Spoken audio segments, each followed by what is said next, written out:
هلو، ازيكم يا بنات؟ عاملين ايه؟ يلا بينا بقى نعمل ميك اب على العيون السيليكون. هيكون ميك اب مختلف خالص غير المعتاد اللي احنا بنعمله. ولا هو ميك اب عرايس ولا ميك اب سوري ولا حتى ميك اب هننزل بيه. ده ميك اب كده ارتستيك هنعمله مع بعضينا، ونتعلم كمان دمج الالوان. هتكون رسمة العيون قوية قوي، وكمان هنتعلم ازاي نعمل ميك اب على العيون السيليكون. طبعا انتوا هتشوفوا الموضوع سهل والموضوع عادي بسيط، بس يا بنات الموضوع مش سهل خالص ومش بسيط، وبجد بيبقى فيه تعب وتوتر وارهاق انك تدمجي الالوان مع بعض، وانك تتعاملي اصلا على العيون السيليكون، لانها برضو مش شبه الجلد الطبيعي، مش شبه السكين بتاعنا خالص. فهنبتدي مع بعض واحدة واحدة، وانا سايبالكوا الفيديو بكل الخطوات. هو فيديو طويل شوية بس ان شاء الله تستفادوا. وكمان الفيديو ده انا مش هطول عليكم بالكلام، بس انا هسيبكم تشوفوا كل الخطوات اللي انا بعملها. يلا بقى يا بنات، هشغل لكم كده شويه ميوزك مع الخطوات وانتوا بتتعلموا طريقه رسم العيون.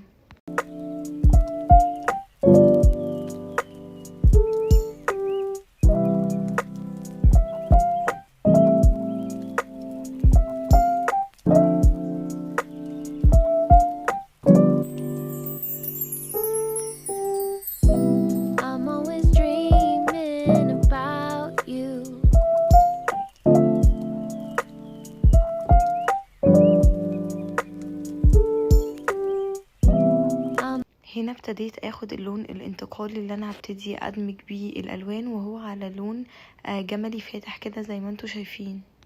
هعمل له بلند كويس قوي علشان يندمج بطريقه تديني تدرج للاي شادو.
ابتديت هنا بقى اخد براش اصغر شوية علشان انا غمقت اللون، فكل ما بنغمق اللون كل ما بنصغر البراش بتاعتنا.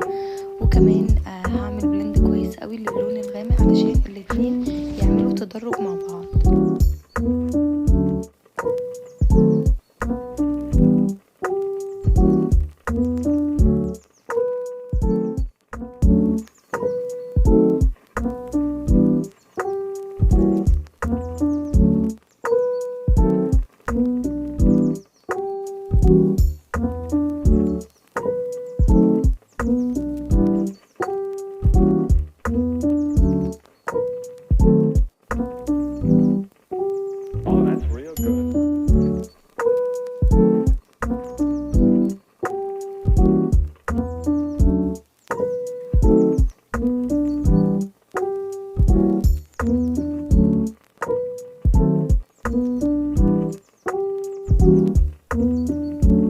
هنا بقى ابتديت اخد اللون التركواز احدده عند الكريس بالظبط، ببتدي اطبطب اللون وبعد كده هبتدي اعمل بلند.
بقى ابتديت اخد الوايبس واحدد رسمة الكات كريز بتاعتي علشان تطلع شارب.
وفي الخطوة دي بقى ابتديت اخد برش مسطحة شوية وابتديت احط لون شمري على لون اوف وايت كده، لون فاتح اللي هو الشامبين الفاتح.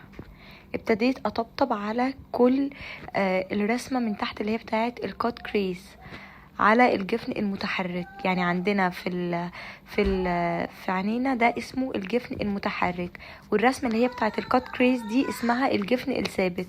شايفين يعني الرسمة عاملة ازاي؟ خطيرة خطيرة بجد، مش عشان انا اللي عاملاها بس هي بجد خطيرة.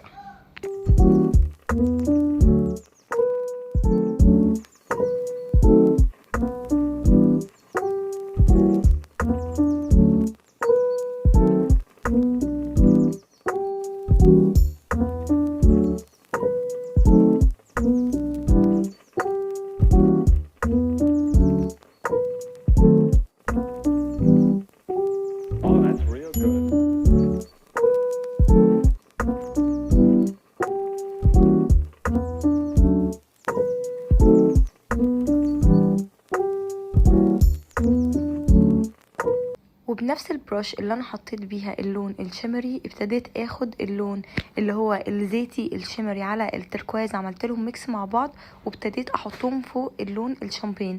هيدوني في الاخر لمعة برضو خطيرة قوي هتشوفوها دلوقتي. وكمان ادوني ضي وان الالوان تكون متناسقة مع بعضها وشكلها حلو ومدموجة بشكل لطيف. دي بتدي شكل حلو قوي للعين.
شايفين بقى الحلاوة والضي بتاع اللون الشمري اللي هو الزيتي مع التركواز؟ شايفين اللون مدموج ازاي بشكل بروفيشنال؟ شكلها خطير بجد بجد. انا عايزاكم تكتبوا لي تحت في الكومنت عجبكم اللوك كده ولا لا، هستنى رأيكم.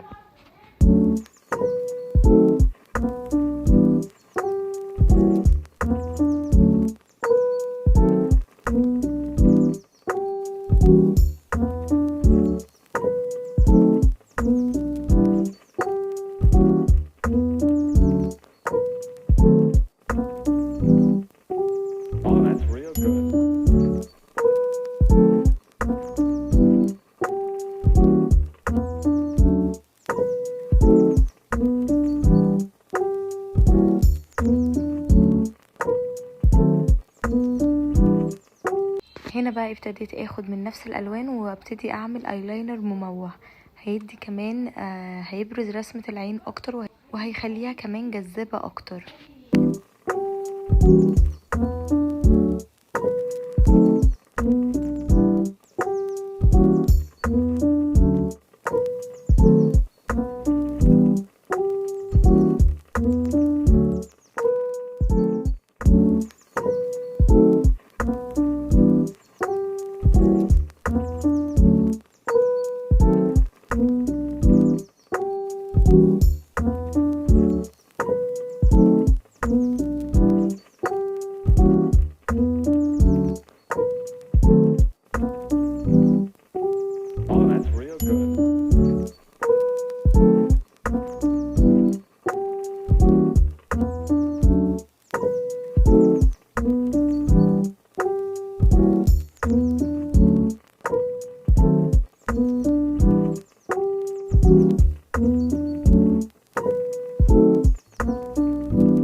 ابتديت هنا اخد بنسل كده ايلاينر وابتديت ارسم الوينج بتاع العيون.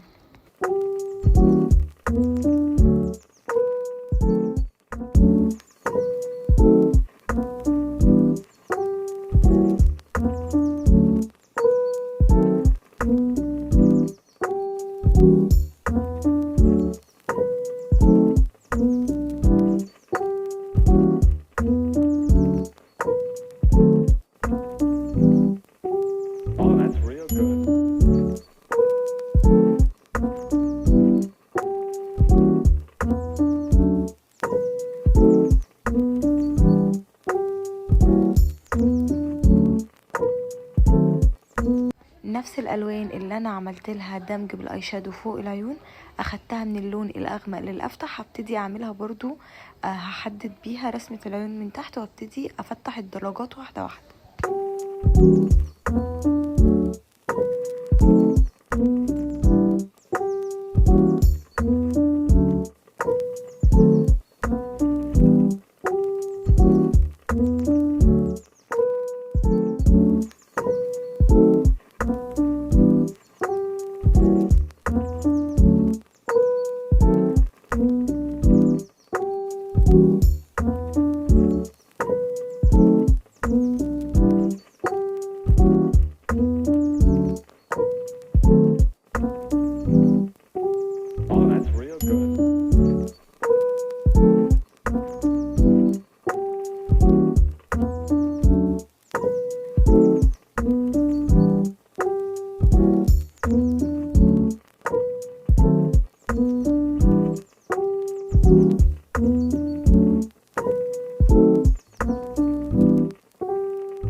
نسيت اقولها لكم ان رسمه الاي شادو تحت العيون بالشكل ده بالظبط بتوسع العيون.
هنا بقى كنت ركبت خلاص الرموش وابتديت اوصل خط الرموش بخط الايلاينر اللي انا عاملاه، وكمان حبيت احط كحل لونه بني من جوه من الجفن بتاع العيون من فوق مش من تحت.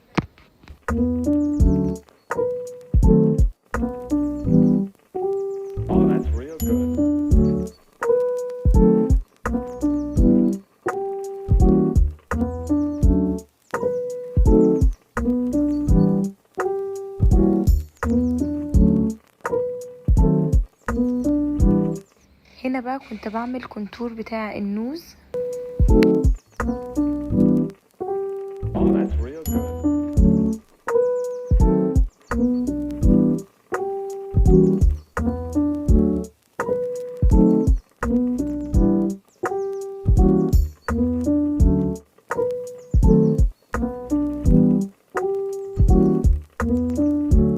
وهنا كمان بحط لها هايلايتر. انا بتعامل مع العيون السيليكون كأن سكين بتاعت بني ادم طبيعي بالظبط.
وبكده ده يكون الفاينل لوك. يا رب يكون الميك اب عجبكم، يا رب تكونوا استفدتوا حتى لو معلومه بسيطه. ولو انت لسه مبتدئه ما بتعرفيش تعملي ميك اب ولما تشوفي رسمه العيون دي مثلا جربتيها مره واتنين وتلاته ما ظبطتش معاكي، ما تيأسيش.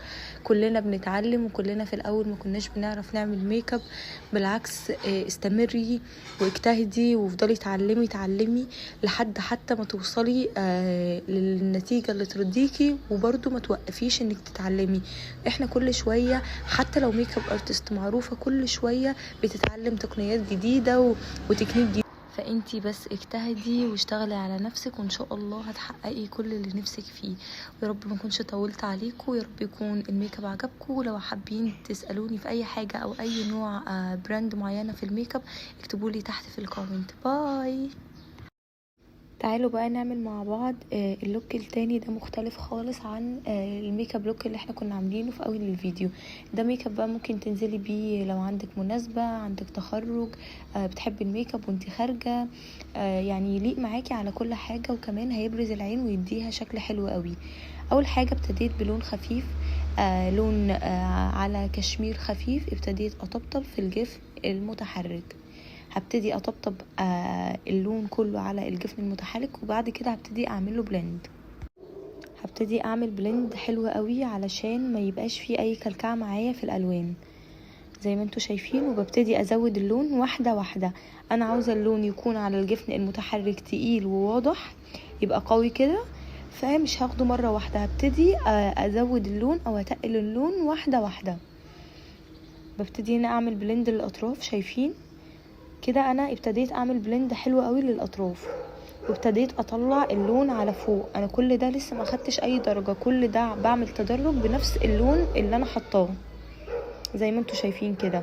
ابتديت كمان اخد لون على بينك فاتح، وابتديت ادمج بقى الاطراف بتاعه اللون الغامق اللي انا عملته. ولما بطلع بالوان فاتحه ببتدي اغير البراش زي ما انا لسه مغيراها دلوقتي ببراش اكبر وفلافي اكتر علشان توزعلي اللون على الجفن الثابت كله. الميك اب لوك ده هيكون فيه ايلاينر مموه. الايلاينر المموه ده بيخلي شكل العين جذابه بطريقه مش طبيعيه، وبيبقى سهل جدا. يعني بالنسبه ان انت لسه مبتدئه في الايلاينر ومبتعرفيش ترسميه، اي خط في اي خط ما ظبطش معاكي لما تموهي الايلاينر هيختفي، فيديله شكل حلو وشكل كانك واحده محترفه في رسم الايلاينر. زي ما انتوا شايفين كده انا كده عملت بلند حلو قوي. اللون هادي وشيك ورقيق جدا، وينفع حتى لو انتي رايحه حفله تخرج، مش لازم مناسبه. يعني انا ممكن وانا نازله رايحه مثلا مكان بالليل، خارجه رايحه حفله تخرج، اي خروجه عندي مهمه، فانا ممكن اعمل الميك اب ده، مش شرط ان انا اعمله في فرح. وابتديت اخد من لون بيجمنت فاتح وابتديت اموهه تحت الحواجب كده علشان بيديني تنويره حلوه قوي للحواجب. وزي ما قلت لكم انا كده برضو صغرت البروش بتاعتي، وابتديت احط عند مدمع العيون عشان برضو بيفتح العين بشكل حلو. ولو انتي عيونك فاتحه فده بيبرز لون عيونك اكتر. بدخل اللون الفاتح مع اللون الكشمير اللي احنا عاملينه. هنا بقى ابتديت اخد خط، اسحب خط الايلاينر اللي انا بعمله كعمل بدائي كده. ببتدي احدد بالايلاينر القلم اللي هو البنسل، وبعد كده هتشوفوا هاخد بروش زي بروش الحواجب واخد فيها لون اي شادو اسود، وابتدي بقى اموه بقى ايه الايلاينر الاسود بتاعي، ما خليهوش شارب او رسمته حاده، لا ببتدي بقى اموهه واعمله كده زي ظل، بيخلي العين شكلها والله خطير خطير خطير. انا بحبه عن الايلاينر اللي هو بيبقى حاد ومش مموه. ممكن بقى تعمليه بلون اسود، بلون بني، بلون اورنج، بلون بينك، بالوان البينك، بالوان الموفات، باي لون انتي عاوزاه ممكن تعملي ايلاينر مموه، مش شرط خالص لون اسود. وبعد كده اي زوايد مني وقعت على السيليكون ببتدي انفضها كده ببروش فلافي بيكون فيها شويه لوز باودر، واخدت من نفس اللون الاسود اللي انا بموه بيه دلوقتي الايلاينر، وهبتدي برضو احدد رسمه العيون من تحت. هبتدي اعمل زي كحل برضو مموه، بيبقى شكله برضو اظرف في العيون وبيبقى شكله رقيق قوي. شايفين بالشكل ده شكل العيون اختلفت خالص عن الايلاينر اللي هو مش مموه. دلوقتي بقى مسكت رموش خفيفه قوي وهبتدي احط لها جلو واسيبه ينشف وهبتدي الزقها. شايفين بالشكل ده. على فكره يا بنات لزق الرموش او تركيب الرموش هو سهل جدا وبسيط، بس اهم حاجه تختاري الجلو الصح اللي يبقى مش سايل قوي وكمان ينشف معاكي بسهوله. مجرد ما الجلو ابتدى ينشف تبتدي تلزقي الرموش بتاعتك، هتمسك في الجفن على طول، مش هتضايقك ولا هتقع. شايفين العيون بقت خطيره ازاي؟ بجد عيون السيليكون دي انا حاساها زي عيون. هو بس كده، باي. يا رب تكونوا استفدتوا بالمعلومات البسيطه اللي انا بحاول اعلمها لكم. هلو يا بنات، تعالوا بقى نعمل مع بعض ونشوف اول تجربة ليا على العيون السيليكون. انا عملت الرسمة اللي هي الكات كريس دي. اول مرة كنت لسه بجرب السيليكون وظبطت معايا. تعالوا بقى نشوف العيون التانية. اول حاجة رسمت الحاجب زي ما انتوا شفتوا بقلم، وبعد كده ابتديت احدد الاي شادو. اخدت لون غامق على بيتي شوية، وبعد كده دلوقتي انا بفتحه باللون البينك علشان اعمل تدرج للالوان. وبعد كده هبتدي اغمق الاطراف من النص علشان هعمل زي سبوت لايت كده من النص يديني لمعة بس بسيطة. وكمان بعد ما خلصت رسمة العين ابتديت اظبط الرسمة وامسح بالوايبس، وبعد كده نفس الالوان اللي انا عملتها في العين من فوق عملتها برضو من تحت، وركبت رموش بكل سهولة جدا، ورسمت لها كمان رموش من الاطراف. وبس كده. نيجي بقى الرابع لوك، وده مختلف جدا عن الميك اب اللي احنا عملناه. انا مجمعه لكم سلسله فيديوهات لتعليم الميك اب خطيره يا بنات. يعني الفيديو ده رغم ان هو ساعه بس فيه شويه لوكس حلوه قوي. هنيجي بقى نعمل الميك اب ده خليجي ورسمه عيون خطيره. ابتديت الاول اغمق العيون السيليكون بتاعتي. كنت عاوزه البشره بتاعتها تكون قمحويه شويه، ما تكونش فاتحه زي الميك اب اللي فات. استخدم فونديشن ميك اب فوريفر درجه غامقه، وكمان فتحتها بس شويه بكونسيلر درجه فاتحه، وبعد كده عملت بلند للسيليكون كله. وابتديت دلوقتي انضف تحت الحواجب كاني بتعامل مع بشره واحده حقيقيه بالظبط. يعني بتعامل كل الستيب اللي انا بعملها في الميك اب لو عروسه او موديل، نفس الكلام بتعامل مع العيون السيليكون. بعد ما ابتديت نضفت تحت الحواجب ابتديت ادمج الكونسيلر كله بالبيوتي بلندر بالطبطبه وبطريقه خفيفه جدا. ابتديت اخد اللون البني من الباليت بتاعت هدى بيوتي نوتي، ابتديت ارسم زي ايلاينر وادخله على جفن العيون الثابت من جوه كاني بعمل كات كريز بالظبط. بس ده مش كات كريز، انا بحدد بس نفس الرسمه بتاعته، وببتدي ارسم ببرش اللي هي بتاعه الحواجب علشان ارسمها مظبوطه، وكمان تسهل عليا الرسم، ما اعملهاش تخينه او شكلها مش مظبوط. لا، كل ما تستخدمي برش تكون رفيعه وحاده هتطلع معاكي الرسمه مظبوطه جدا. نفس الكلام بحدد الرسمه بتاعه الكريز في العيون التانية. اي خطوة بعملها في العيون دي بروح اعملها في نفس العيون التانية، بعمل نفس الخطوة علشان منساش. لو انتي كمان لسه مبتدئة وبتبتدي تتعلمي رسمات العيون، اي خطوة تعمليها في العين دي روحي اعمليها على طول في العيون التانية.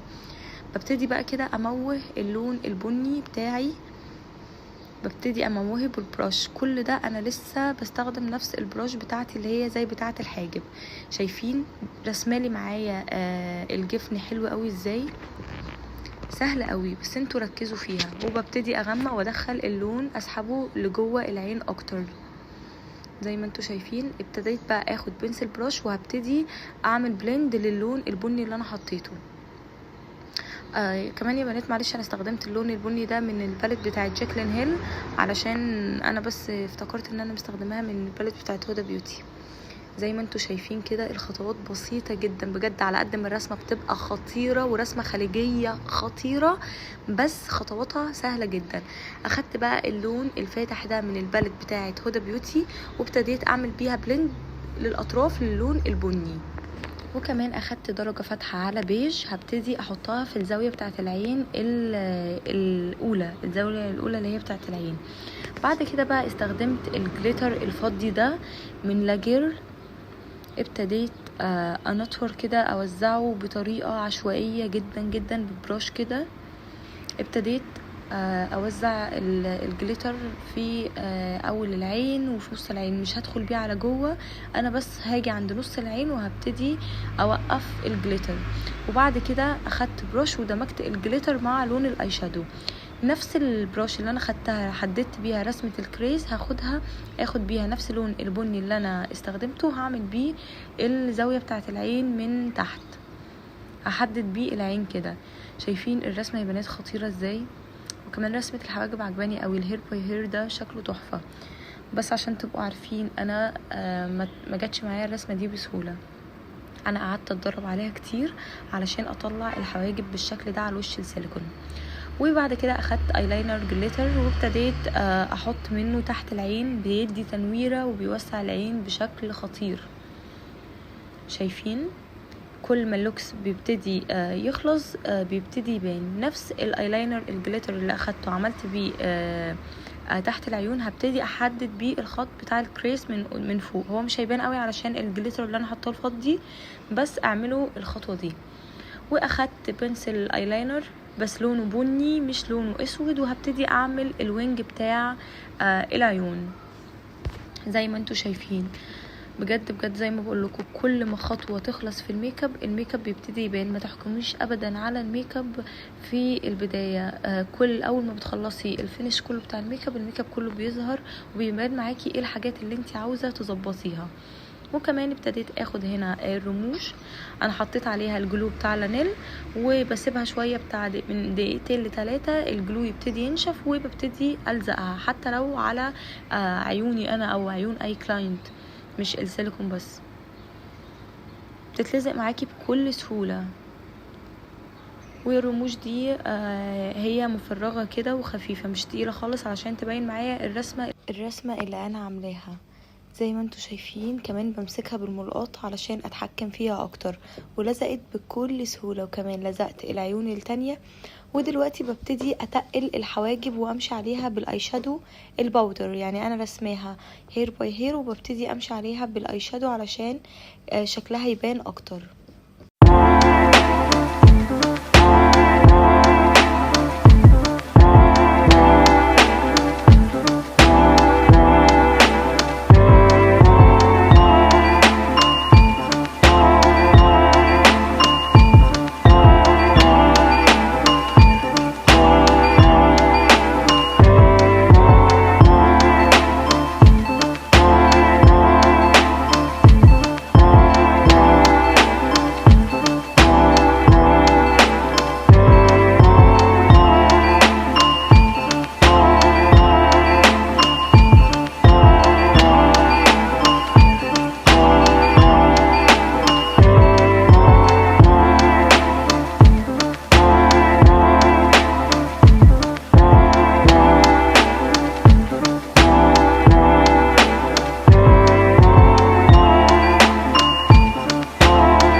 تعالي بقى معايا في الفيديو ده اعلمك ازاي ترسمي الحواجب الهير باي هير على العيون السيليكون.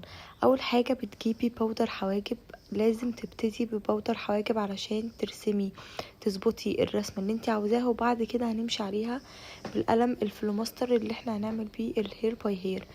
دلوقتي انا اخدت الباودر والبروش بتاعه الحواجب بتاعتي وابتديت اظبط الرسمة اللي انا عاوزة اعملها بالطريقة دي. اخدت خط وبزاوية لتحت، وبعد كده ببتدي اخد الخط التاني من فوق. ودلوقتي هبتدي املى الفراغات بتاعة الديل بتاع الحواجب. بعد كده استخدمت القلم ده، هو الفرشة بتاعته رفيعة قوي، بترسم معايا الحواجب الهير باي هير حلوة قوي قوي. ابتديت بقى امشي على رسمة الحاجب اللي انا رسمتها الاول بالباودر بالقلم علشان تطلع معايا الهير باي هير بالشكل ده. شايفين انا ايدي خفيفة، وكمان واخدة زاوية كده علشان ارسم تكون الهير باي هير وشكلها طبيعي، وكمان ما يبقاش الشعيرات بتاعتها عريضة معايا. انا عاوزة شعيرات رفيعة علشان تبان طبيعية وشكلها حلو بالشكل ده. سهلة جدا، بس ايدك تتدرب عليها وانتي هتطلعيها بيرفكت. دلوقتي انا بظبط الهير باي هير من قدام زي ما انتوا شايفين كده، سهلة جدا جدا. ارسمي بس الاول بالباودر علشان تسهل عليكي الموضوع، وبعد كده خدي القلم وابتدي ارسمي بيه. شايفين شكل الحاجب طالع مظبوط وشكله حلو قوي، والهير باين ازاي. وبس كده، باي. زي ما علمتك الحاجات الصعبة في الميك اب، وازاي تدمجي الاي شادو، وازاي تطلعي رسمة عين تبقى بيرفكت معاكي، وزي ما علمتك رسمة الحواجب، جاية بقى برضو في الفيديو ده اعلمك ازاي ترسمي الايلاينر بتاعك بشكل احترافي ويطالع معاكي حلو قوي، وكمان بطريقة بسيطة جدا جدا جدا.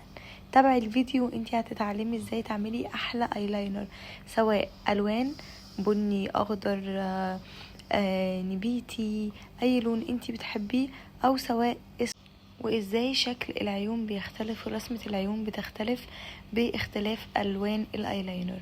فانا في عين هنا هعملك اللون البني، وعين هعملك اللون الاسود. تابعي الفيديو، يا رب تكوني تستفادي مني ومن المعلومات اللي انا بديها لك، ويا رب تكونوا مبسوطين.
خطير وهيعجبكم قوي، والالوان بتاعته خطيره. الميك اب هنا الالوان بتاعته هتبقى اوكسيدي في موف. اول مره اجربهم مع بعض وبجد طلع الفاينل لوك طلع رائع رائع بجد. اول حاجه اخدت لون بيج فاتح وابتديت اعمل ابلند اللون في الاطراف بتاعه العين والزوايا من عند الكورنر بتاع العين بالشكل ده. ابتديت ادمج الاطراف واطلعها على فوق بشكل دائري. انا مش هسحبها، انا هعملها بشكل دائري بالشكل ده. هبتدي اسحب على بره، وبعد كده صغرت البرش وابتديت اخد لون اوكسيدي غامق. ابتديت ادخل اكتر كاني هعمل سبوت لايت كده، بس ببتدي ادمج بنفس اللون الغامق الاطراف من بره، وهاخد نفس اللون برضو هدمج الزاوية التانية بتاعه العيون بالشكل ده. اهم حاجة الدمج يا بنات، اوعى تزهقوا، ادمجي علشان الالوان تبقى متداخلة مع بعض وتديكي تدريجة للعيون شكلها حلو. هنا ابتديت اخد براش مسطحة كده، وابتديت اخد بيجمنت لونه موف من باليت انستازيا، ابتديت ادخله في النص كده المكان اللي كان فاضي، وبعد كده ببراش تانية ببتدي ادخل اللونين في بعض، اعمل لهم بلند مع بعض. ركزوا معايا في نفس العيون التانية، هنبتدي نعمل نفس الكلام. اخدت اول حاجة لون بيج فاتح، وبعد كده الالوان هنا واضحة معانا في العيون دي وانا باخدها من الباليت، وبعد كده اخدت البيج الغامق. ابتديت كل ما ادخل بالزاوية لجوه ببتدي اغمق واصغر البروش بالشكل ده، شايفين؟ وببتدي اعمل بلند للاطراف كويس قوي. وبعد كده اخدت نفس البروش اللي هي المسطحه، اخدت لون موف من الباليت بتاعت انستازيا، وابتديت اطبطب كده واعمل بلند للون وانا بطبطب بحطه. وكل ما بتقل اللون بحط طبقه وبعد كده اتقل طبقه وبعد كده اتقل، وبعد كده بدمج الاطراف بتاعه اللون عندي من فوق البيجمنت اللي انا حطيته بالشكل ده. انا كده بتقل اللون الموف اللي انا حطيته زي ما انتوا شايفين، وابتديت اجيب برش وبنفض كل الزوايد اللي هي نزلت معايا عند العيون. بدمج الزوايا بتاعه الاطراف من فوق كلها من عند الحاجب، وبنفض اي حاجه اي شادو واقع مني زياده. ودلوقتي ابتديت اجيب القلم اللي هو الايلاينر البني. كمان القلم ده العادي اللي برسم بيه في السيليكون شعر للحاجب، وهبتدي ارسم كده ايلاينر. اسحب خط من اول العيون وببتدي اقفله زي المثلث واملى الفراغ بتاعه زي ما انتوا شايفين كده. تعالوا نتعلمها مع بعض. في العيون التانية عند اخر العين ببتدي اسحب خط لفوق بالشكل ده، وببتدي انزل بالخط ده لتحت كده، وهبتدي املأ الفراغ بتاع الايلاينر بكل سهولة زي ما انتوا شايفين كده. وبعد كده هبتدي اخد الخط ده وادخل الخط بتاع الايلاينر لحد اول المدمع بتاع العيون بالشكل ده كده. ابتدي انا بتعامل بالراحه جدا عشان انا اي غلطه هتبوظ معايا الميك اب اللي انا عاملاه. شايفين؟ وبكده اكون رسمت كمان المدمع بتاع العيون بكل بساطه وشكله حلو قوي بجد قوي. وببتدي بقى ابص للعيون اشوف ايه اللي مش مظبوط، هل في حاجه مش مظبوطه في العيون دي او في حاجه مش مظبوطه في العيون دي، واي حاجه او اي غلطه اي حاجه مش مظبوطه ببتدي اركز واظبطها. وعلشان اظبط الرسمه بتاعتي في السيليكون ببتدي اخد الوايبس وامسح اي زوايد هي طالعه مني او اي شادو نازل مني زياده، ببتدي امسحه بالوايبس بيتمسح معايا بكل سهوله. شايفين رسمة العيون؟ وكمان ببتدي احدد الرسمة اكتر باي كوتون بان عندك تبتدي تمسحي بيها اي زوايد ودلوقتي جبت الايلاينر الجليتر واخدت اللون الموف في الايلاينر، واخدت من عند الكريس كده سحبت خط بسيط علشان يديني اضاءة شكلها خطير، هيديني اضاءة شكلها حلو قوي. وكمان اللوك مش باين والسيليكون نايمة كده. اول ما ابتدي امسك السيليكون واوريكم الرسمة بالظبط اللوك هيبان. اللوك ده يا بنات خطير خطير خطير، وشبيه للسموكي، وينفع لكل انواع العيون سواء المبطنة او العيون العادية زي ما انتوا شايفين كده بالشكل ده. انا كده يعتبر خلصت رسمة العيون.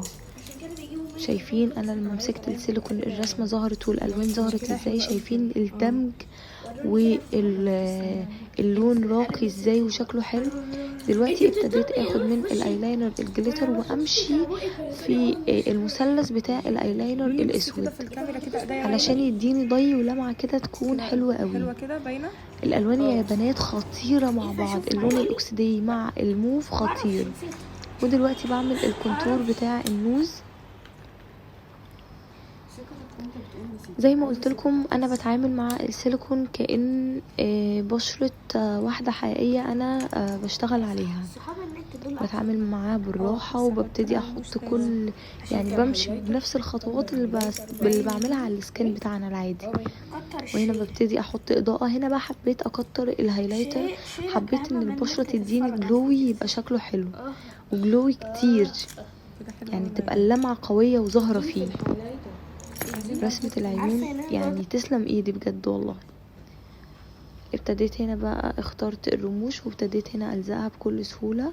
وطبعا انا قايله لكم في الفيديوز اللي قبل كده ازاي تلزقي الرموش بكل سهولة على السيليكون، او حتى لو انتي بتعملي ميك اب لنفسك وما بتعرفيش تلزقي رموش.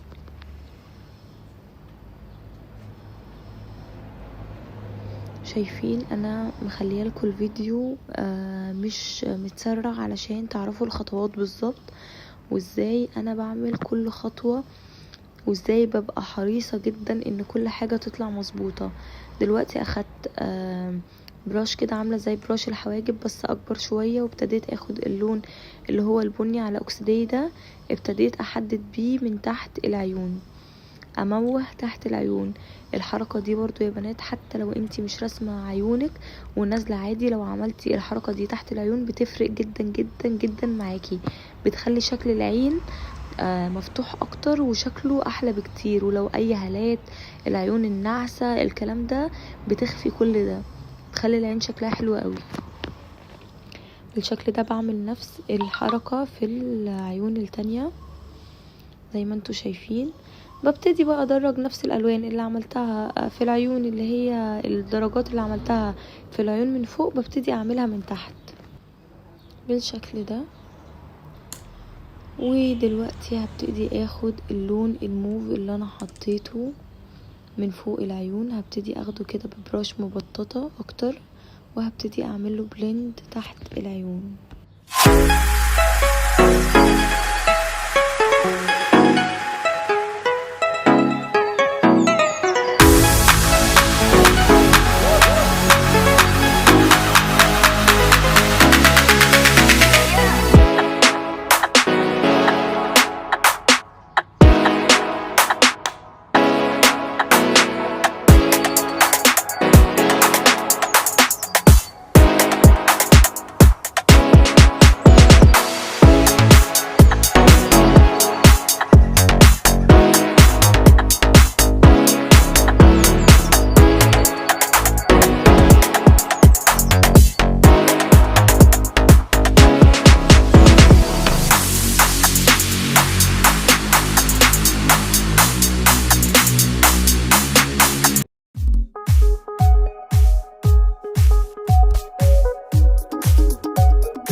love is visible, losing we've been paid. It's all the same. I hate this place, stuck in this paradise. Don't be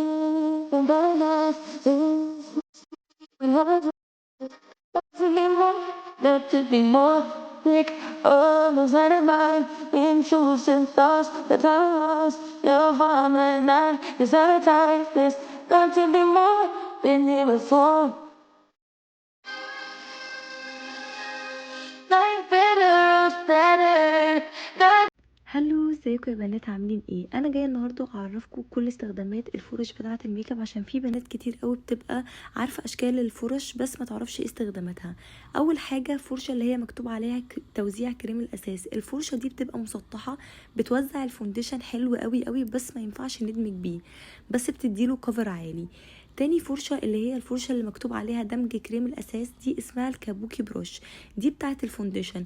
ممكن نوزع برضو بيها الفونديشن، وكمان بندمج بيها الفونديشن، بتدي كفر عالي قوي قوي قوي غير البيوتي بلندر.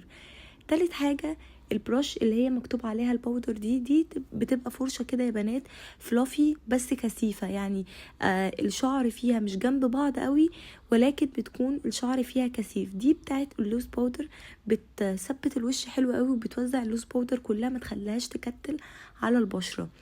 كمان الفرشة اللي بعديها اللي مكتوب عليها بلاشر، هي برضو بتبقى فرشة فلافي كده يا بنات، بس بتبقى مشطوفة شوية من الجنب، يعني ما بتبقاش كلها سوا واحد.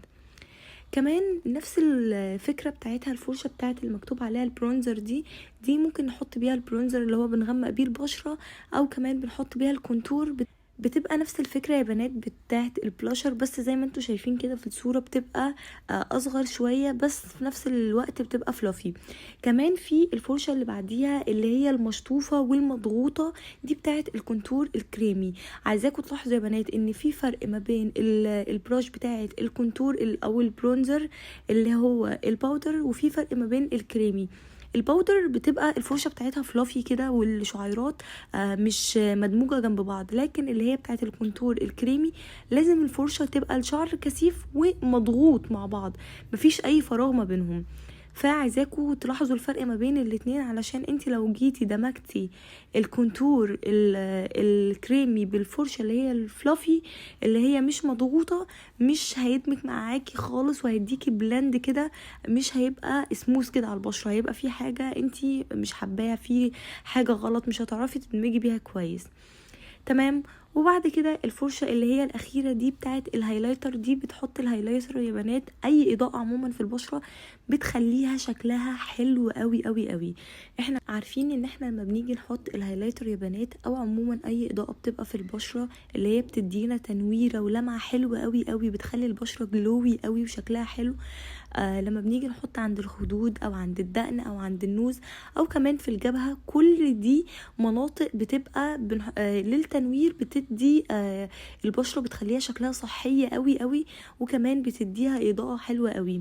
فاحنا عارفين ان احنا لما بنيجي نحط الهايلايتر كل مكان بنستخدم فيه بروش معين، فالبروش دي بتبقى عند الخدود والدقن والجبهه بتبقى حلوه قوي. لكن لما بنيجي نحط او ننور في منطقه معينه في النوز، بنستخدم بروش اصغر شويه. ممكن حتى نستخدم البروش اللي هي بتاعه الدمج بتاعه الاي شادو عادي، مفيش اي مشكله. او كمان ممكن نستخدم بصباعنا، يعني احنا ممكن نعمل بلند بصباعنا للهايلايتر